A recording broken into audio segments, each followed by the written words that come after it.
रामपुर नाम का एक गांव था। वह गांव चारों तरफ से हरियाली और सादगी से भरा हुआ था। उसी गांव में रामू नाम का एक किसान रहता था। रामू बहुत मेहनती और एक ईमानदार व्यक्ति था। उसके पास एक छोटी सी जमीन थी। उसमें वो दिन रात मेहनत और लगन से काम करता। रामू के पास ज्यादा धन दौलत नहीं थी, मगर उसके पास जो भी था उनके लिए अनमोल था।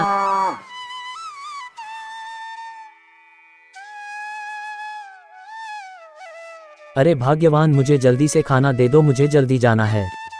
हाँ जी, मैं आपका खाना अभी निकाल देती हूँ। मगर सुनिए जी, आप इतने जल्दी में क्यों हैं? भाग्यवान, आज मुझे खास काम से मालिक ने घर बुलाया है। क्या मालिक ने अपने घर बुलाया है? भला मालिक को क्या काम होगा? पता नहीं भाग्यवान, अब तो वहाँ जाकर ही पता चलेगा कि मुझे क्यों बुलाया है। सविता रामू को खाना देती है। सुनिए जी, आपसे एक बात करनी थी। जमींदार के घर से जल्दी घर आ जाना। अच्छा ठीक है, मैं जल्दी घर आऊँगा। सविता, अब मुझे जाने दो, मुझे लेट हो रहा है। इतना कहकर रामू चला जाता है। वह दिन भर खेतों में काम करता है। जैसे ही शाम होती है, रामू जमींदार के घर जाता है। आओ रामू, और कहो घर कैसा चल रहा है, सब ठीक है ना? और काम कैसा चल रहा है? सब बढ़िया मालिक। इस बार खेती में थोड़ी ज्यादा मेहनत करनी है। सोच रहा हूँ कि इस बार ज्यादा से ज्यादा उपज हो ताकि बेटे को शहर भेजकर पढ़ा सकूं। अरे रामू, तुम्हारे बेटे को शहर पढ़ने के लिए बहुत मोटी रकम चाहिए, पर इतनी बड़ी रकम तुम्हारा छोटा खेत पूरा कर पाएगा? हाँ जी मालिक, मैं जानता हूँ, लेकिन मैं कर भी किया सकता हूँ। अपने खेत में दिन भर काम करता हूँ और देना या ना देना ये तो भगवान के हाथ में है। हाँ रामू, तुम तो सच में मेहनती हो। अरे मैं तो एक बात कहना ही भूल ही गया। क्या बात है मालिक, बताओ ने। मेरी गेहूं की बोरियां शहर पहुंचानी है। अगर तुम्हारी बैलगाड़ी से मेरा ये काम कर दो, बदले में मेरी 5 बीघा जमीन जोतने के लिए दे दूंगा। उसका कोई किराया नहीं देना है और पैसा मुझे नहीं देना होगा। क्या मालिक, आप सच बोल रहे हो? इतना बड़ा सौदा ये भी मेरे लिए?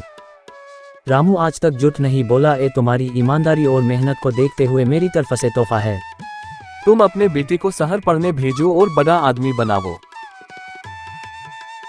मैं तुम्हारी ये बोरिया जरूर शहर ले जाऊंगा। रामू इतना कहकर घर चलने लगता है।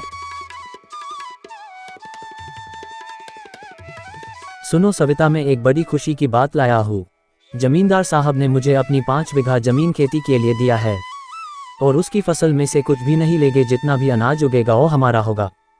उसके बदले में मुझे गेहूं की बोरियां बैलगाड़ी से शहर ले जानी होगी। हाँ जी, ये तो बहुत अच्छी बात है। ऐसा मौका हर किसी को कहाँ मिलता है। अगर ऐसा हुआ तो हमारे पास भी अच्छे खासे पैसे आ जाएंगे। अब लग रहा है कि हमारे दिन बदलने वाले हैं। अब हम हमारे बेटे को शहर भेजकर अच्छी शिक्षा देंगे। मैं उसकी जिंदगी में हर वो चीज दूंगा जो मुझे नहीं मिला है। अब मुझे मेरा सपना सच होता दिख रहा है।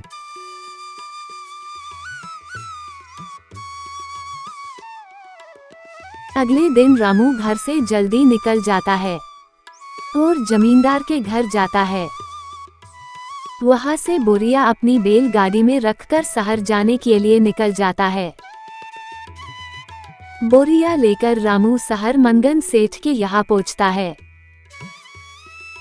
तब मनगन रामू से कहता है, अरे रामू, तुम्हारा यहाँ शहर में कैसे आना हुआ? अरे काका, जमींदार जी ने आप यहाँ बोरिया पहुँचाने बोला था। अरे हाँ रामू, मैं तो भूल ही गया था। जाओ हमारे वहाँ बोरिया रखवा दो। हाँ आप फिक्र मत करो, मैं रखवा दूंगा। अच्छा, तुम बहुत दूर गांव से आए हो तो चलो कुछ नाश्ता पानी कर लो। नहीं काका, रात होने के पहले घर जाना है। और काका मैं चलता हूँ। रामू इतना कहकर घर चलने लगता है। रामू कुछ देर बाद घर पहुँचता है।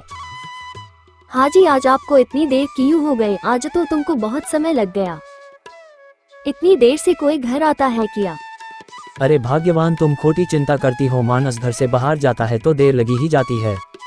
चलो छोड़ो, अब मुझे खाना दो। हाँ जी, आए सब मिलकर खाना खाते हैं। पूरा परिवार खुशी खुशी खाना खाने लगते हैं। रामू सुबह सुबह उठकर खेत में चले जाता है। रामू दिन रात एक कर खेत में काम करता है और बहुत कम समय में अच्छी फसल उगा लेता है। अरे सविता, तूने देखा हमारा फसल बहुत अच्छा है। सविता, अब मुझे खुद की बैलगाड़ी से गेहूं की बोरियां शहर ले जानी होगी। हाँ जी, मैंने देखा खेत हमारा हरा भरा है और हमने कहा किसी का बिगाड़ा है, भगवान हमारा बिगाएगा। रामू की खेती बहुत अच्छी हुई थी और गेहूं की बोरियां शहर ले जाने लगा था